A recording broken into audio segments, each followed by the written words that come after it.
The call that changed everything. Not all children who stay home alone are afraid of the dark. But after that night, the boy I'm about to tell you about never slept with the lights off again.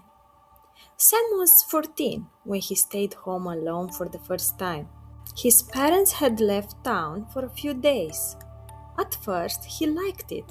It was exciting. An empty house, no rules, no one to tell him when to go to bed. So he invited a friend over. They ordered food, they laughed, they stayed on their phones. And later, they decided to watch a horror movie.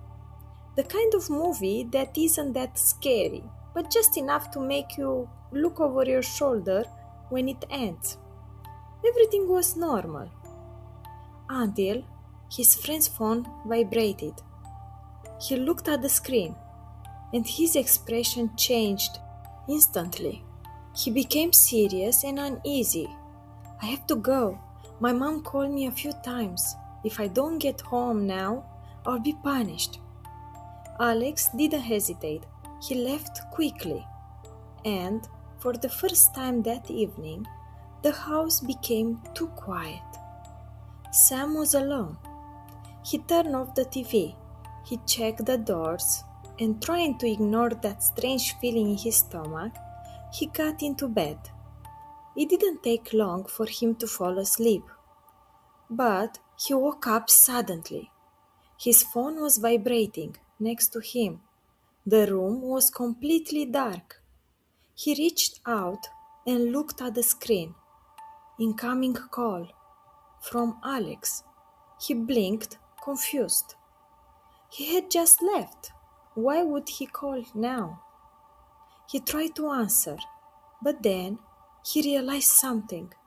He couldn't move at all.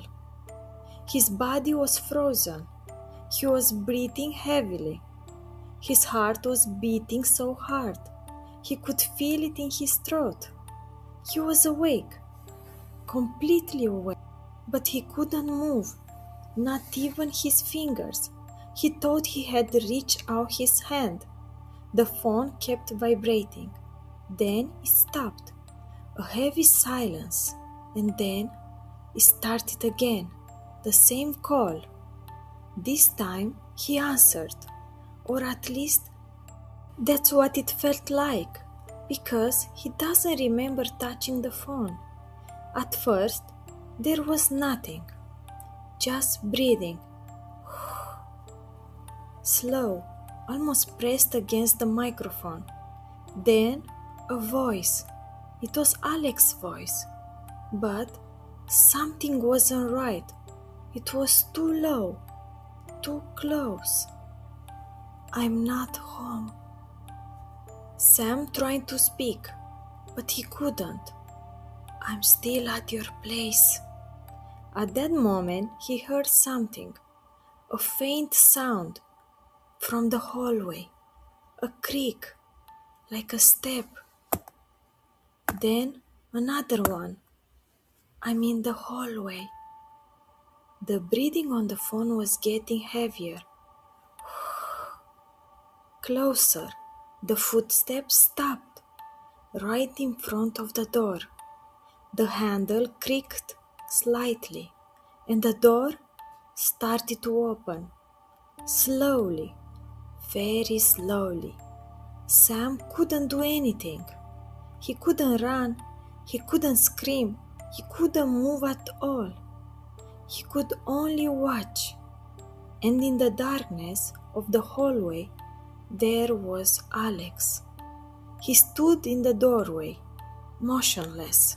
He was smiling, but the smile was not his. The phone made a static sound, and the voice said, I told you I didn't leave. Alex slowly walked toward the bed. Sam felt like his heart was about to give out. He knew something bad was coming. And then everything stopped. Sam woke up suddenly. He was breathing heavily. He could move. The room was quiet. The phone was on the nightstand. He checked to see if there were any calls, and nothing. He stayed still for a few moments, trying to understand. Then he realized it had been sleep paralysis. There was no other way to explain what had happened to him. He had heard about it, but had never experienced it. It happens, he told himself. The mind wakes up, but the body doesn't. You can see things, you can hear, everything feels so real. He tried to calm down. He lay back down. He closed his eyes. And right then, the phone vibrated again. He slowly opened his eyes. A message from Alex. I got home. Sam started shaking. Then another message. Why didn't you answer the call? The end.